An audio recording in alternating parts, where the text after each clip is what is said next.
Good afternoon. It is Mary Anne Ivison, joined on the phone by Mr. Chad Brownlee. How are you doing today? I'm doing fantastic. How are you doing? Very good. And where are you right now? Are you on the road? What's up? No, I'm actually going back on the road Thursday. I'll be heading to Calgary and Edmonton, but right now I'm just punching the clock at the old hockey shop here in Vancouver. Cool stuff. And you tend to get involved with some very humanitarian-like things, because you won the NCAA Hockey Humanitarian Award. And what did you win that for? Well, I was nominated. You were nominated. I wish sorry. I had won it. That would have been pretty sorry. cool. But I mean, just being nominated was a feather in the cap for sure. Mm-hmm. It was pretty neat. I was fortunate enough to have met this little boy who was diagnosed with leukemia, but unfortunately lost his battle with it 18 months after the diagnosis. And I wrote a song for him and raised money for his foundation, and that was the reason I was nominated. So it wasn't hard to do. I mean, he was a big part of my life as well as many others. So just to write a song for him, I feel I didn't do a whole lot, but it was good that we could raise some money for him. So you have a little bit of a soft spot for kids, right? I do. Okay. Yeah, I definitely want to, give back, and I know what it was like to be a kid and how much your role models influence you as a person, influence your life, and you remember those small moments. So, I love to give back to the kids. And now you're raising money for the Ronald McDonald House charities all across Canada with a $5 challenge. How'd you get involved with this? Actually, it was our website designer that brought the idea to me, and I thought it was absolutely amazing. Whoever thought of this idea is absolutely genius. And the way it works is you take a $5 bill, you give it to somebody, and they match it with their own $5 bill, and they find two more people and hand them their own $5 bill and the one that they received from the previous person. Is this online, or is this like people can just do it in general? You can just do it in general. So you print off these instructions that go along with a $5 bill that you pass on.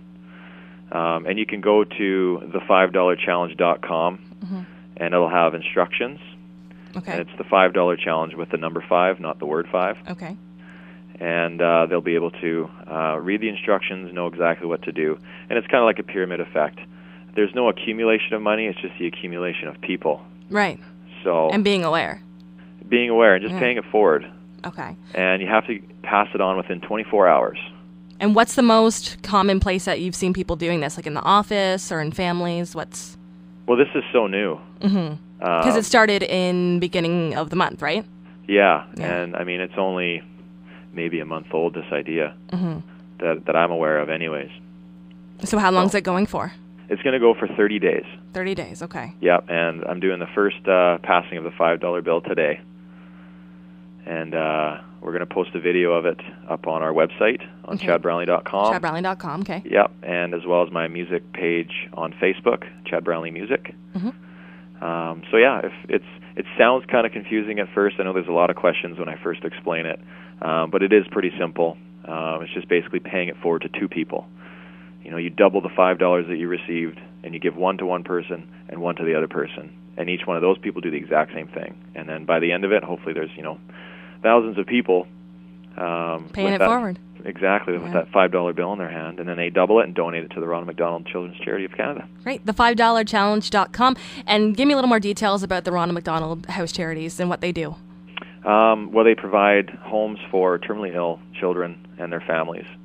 And I actually had the opportunity to visit one of the houses in southern Alberta, and one of the little boys reminded me a lot of Anthony, who was the little boy from Mankato that I wrote that song for. So that it really hit a soft spot, and that's what really wanted me to help out the Ronald McDonald House, just because of what they do for these kids and their families. And 100% of these proceeds and the funds raised go towards the children and their families. Okay. Because McDonald's supplies the financing for everything else. So I made sure that every penny that we raise goes towards these kids. A great cause, and that's the $5dollarchallenge.com with the number 5. And what's up with you anyway, musically? What are you? Of course, you have your self-titled CD, but you said you're hitting the road on Thursday. What else is up with you for music? Well, yeah, just promoting the album right now. Actually had a really good road trip in September and October. I was on the road with Carolyn Dawn Johnson and Gord Bamford, and just had a heck of a time. I mean, they're both class acts and so professional, and learned a lot from them, and yeah, just had a lot of fun going up on stage and playing music and doing what I love to do. So right now, like I said, going to Calgary and Edmonton. I'll be opening for Aaron Lyons and Joe Hick on Saturday at Bar None in Edmonton. So been in Alberta a lot more than I've been in my home province, that's for sure. That's all right. Hit up every place that you can, especially early on in your career, because I have a feeling that it's going to be a while that you're in country music. I hope so. Cross your fingers. We're building for a long future. So $5 challenge. You can check that out at the $5challenge.com or on your website, chadbrownlee.com, right? Yes. All right. Thanks so much, Chad. Thank you, Mary Anne. I really appreciate it.